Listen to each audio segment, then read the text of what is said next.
Não se perturbe o vosso coração. Tendes fé em Deus.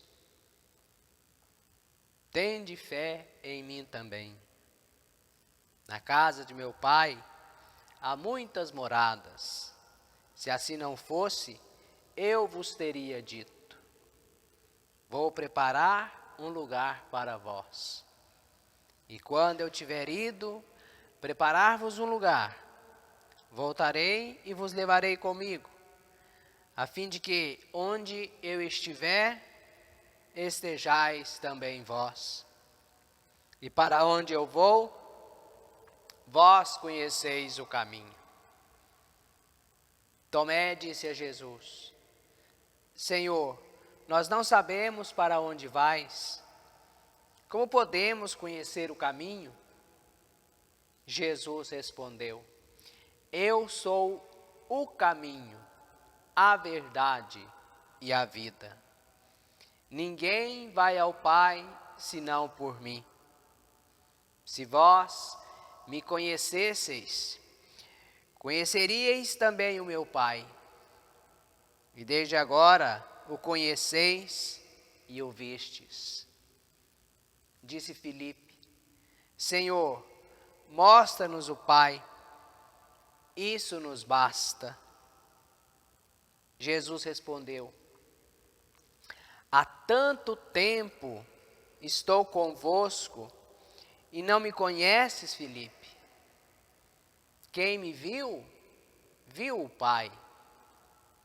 Como é que tu dizes: mostra-nos o Pai? Não acreditas que eu estou no Pai e o Pai está em mim? As palavras que eu vos digo, não as digo por mim mesmo, mas é o Pai que, permanecendo em mim, realiza suas obras. Acreditai-me, eu estou no Pai e o Pai está em mim. Acreditai ao menos por causa destas mesmas obras. Em verdade vos digo, quem crê em mim fará as obras que eu faço, e fará ainda maiores do que estas, pois eu vou para o Pai. E o que pedirdes em meu nome, eu o farei, a fim de que o Pai seja glorificado no Filho. Se pedirdes algo em meu nome, eu o farei. Palavra da salvação. Glória a vós, Senhor. Olá, meu irmão. Olá, minha irmã, minhas amizades.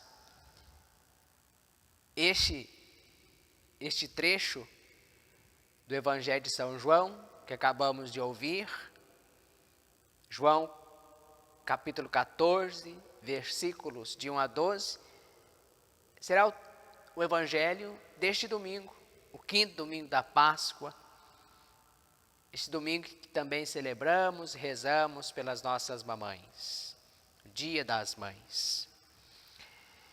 Esse trecho de São João, ele está inserido num contexto maior, nos chamados discursos de despedida de Jesus. Logo no início do capítulo 14, Jesus dirige essas palavras aos seus discípulos.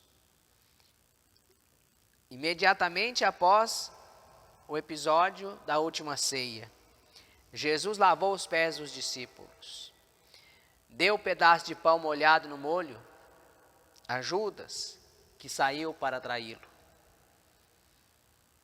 Deu a eles um mandamento novo: amai-vos como eu vos amei. Prediz a negação de Pedro. Termina o capítulo 13. E aí, o capítulo 14, 15, 16, 17, são chamados discursos de despedida de Jesus. Começa o capítulo 14, vai até o 17. O capítulo 17, que é o encerramento desse discurso, chamada oração sacerdotal de Jesus. Esses capítulos também são conhecidos como o testamento de Jesus. O que é o testamento? É a manifestação da vontade, que outros cumpram a vontade daquele que partiu.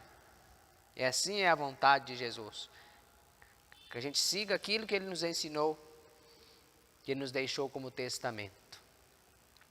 Os discursos de despedida na Bíblia é um gênero literário bem conhecido na Bíblia, bastante usado na Bíblia e bem conhecido no judaísmo. Temos no capítulo 49 do Gênesis o discurso de despedida de Jacó. Em Deuteronômio 31, o discurso de despedida de Moisés. O de Josué, no próprio livro de Josué, capítulo 23. Temos aquele famoso discurso de despedida de Paulo, apóstolo, capítulo 20 dos Atos dos Apóstolos. Então é um gênero literário bastante usado e reconhecido, conhecido no judaísmo. O de Jesus está aqui, nos capítulo 14, entre os capítulos 14 a 17 e 17 do Evangelho de João. O ambiente em que se desenvolve esses capítulos é certamente forte, pesado. E João o descreve de maneira assim muito magistral. Mas nós temos que ter em mente que São João escreve mais ou menos meio século,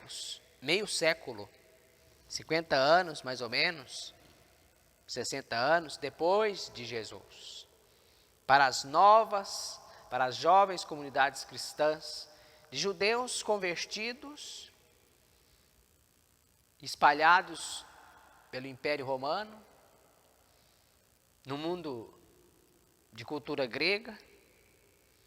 Esses judeus excluídos então das sinagogas, converteram a Jesus e parecem meio desorientados.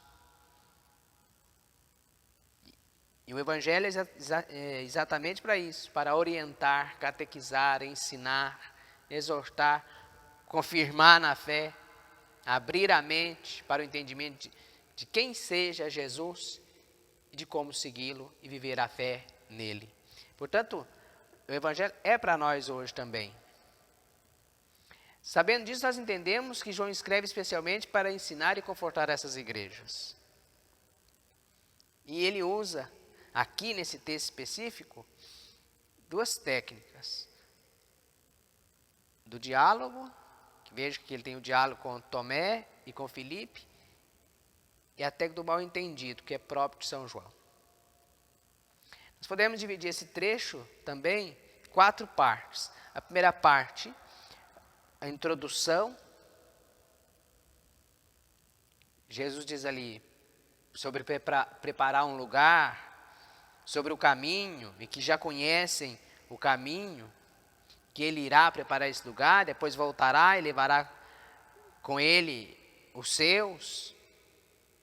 A segunda parte, o diálogo com Tomé, de 5 a 7, versículo de 5 a 7. Nós podemos intitular essa parte de o caminho. Quem é o caminho? A terceira parte, o diálogo de Jesus com Filipe, de 8 até 11. É a meta, o ponto de chegada do caminho, onde é, ou quem é. E a conclusão, a quarta parte, a ajuda no caminho. Se bem que até o versículo 12 nós vamos ler na liturgia deste domingo. Os versículos 13 e 14, que eu incluí aqui, não serão proclamados, mas é preciso que a gente dê uma conferida e olhada neles.